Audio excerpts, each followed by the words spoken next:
wife and kids down and I'm fucking good. তথাকথিত দেশীয় সিন্ডিকেটদের স্বার্থে আঘাত দিলেন জেরার্ড জনস। কোচিং করাতে এসে জীবনের নিরাপত্তা ঝুঁকিতে পড়লেন তিনি। কি এমন ঘটলো, হঠাৎ কারা তার গাড়ি ঘেরাও করেছিল? এরা কারা? তারা কি চান না জেরার্ড জনস অনূর্ধ্ব 20 দলের কোচের দায়িত্বে থাকুক? এই ইংলিশ কোচ তার স্বাধীনতা অনুযায়ী দল পরিচালনা করুক, প্রবাসী ফুটবলারদের বেশি বেশি সুযোগ দিন। এসব প্রশ্নের উত্তর অনুসন্ধান করা জরুরি। অনুসন্ধান করতেই একটু পেছন থেকে ঘুরে আসা যাক চলুন। মনে পড়ে সর্বশেষ সাফ অনূর্ধ্ব 20 চ্যাম্পিয়নশিপে কোচিং স্টাফের অন্যতম সদস্য ছিলেন আতিকুর রহমান মিশু। তিনি ছিলেন সহকারী কোচ, কিন্তু অভিযোগ আছে প্রধান কোচ কোনো স্বাধীনতা পেতেন না, সব সিদ্ধান্ত মিশু নিজেই নিতেন। ডেকলানের মতো ফুটবলারকে প্লেইং টাইম খুব একটা বেশি দেওয়া হয়নি, তা নিয়ে দেশের ফুটবল সমর্থকরা বাঁধিয়ে দিয়েছিল লঙ্কা কাণ্ড।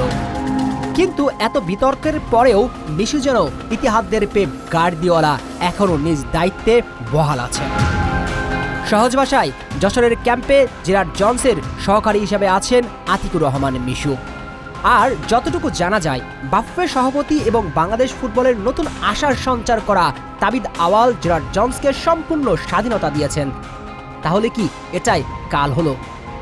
মিশুকে খুব বেশি সিদ্ধান্ত নিতে দেওয়া হচ্ছে না, জনস নিজের স্বাধীনতা অনুযায়ী কাজ করছেন, জিদান ইউসুফদের মতো ফুটবলারদের সুযোগ দিচ্ছেন। তাই জনসকে ত্যক্ত বিরক্ত করে এই দেশ থেকে বিতাড়িত করাই ওই পক্ষের মূল লক্ষ্য। প্রশ্ন থেকে যাচ্ছে, তারা কারা যারা নাড়ছেন মূল কলকাঠি? এই ব্রিটিশ কোচ অভিযোগ তুলেছেন 3টি। প্রথমত, তিনি বেতন পাচ্ছেন না। বাফুফের তরফ থেকে অবশ্য বলা হয়েছে বেতন তিনি পেয়েছেন, কিন্তু ট্যাক্স সংক্রান্ত জটিলতায় পড়েছেন। জনস নিজেও তার এক ফেসবুক পোস্টে বিষয়টি স্বীকার করেছেন, ব্যাংকিং সমস্যার কারণেই তিনি টাকা পাননি।